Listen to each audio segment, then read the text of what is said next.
Is that Mr. Van Aslaan briefed the Council this morning on the situation on the ground as the situation on the ground continues deteriorating into, quote, the most serious escalation between Israel and Palestinian militants in years. We are very concerned by the growing civilian casualties in both Gaza and Israel and deeply saddened by the reported deaths of children in Gaza.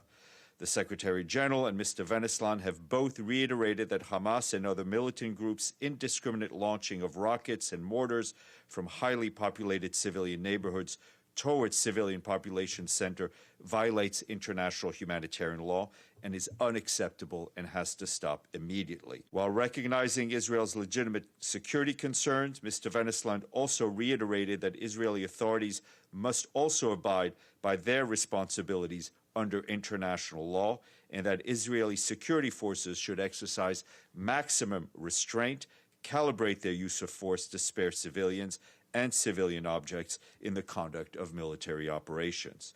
The Secretary General is particularly appalled that children continue to be victims of violence. They should be afforded special protection from any form of violence.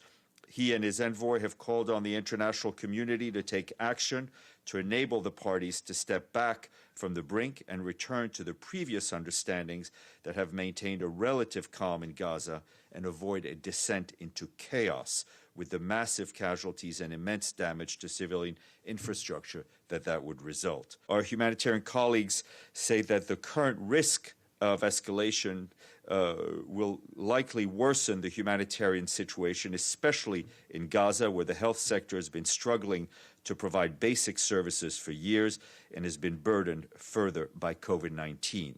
Funding for the humanitarian response is critical. The humanitarian response plan for the occupied Palestinian territory, asking for $417 million to help 1.8 million vulnerable Palestinians, is only 29% funded. The executive director of UNICEF, Henrietta Fore, said today that at least 14 children in the state of Palestine and 1 child in Israel have been reportedly killed since Monday.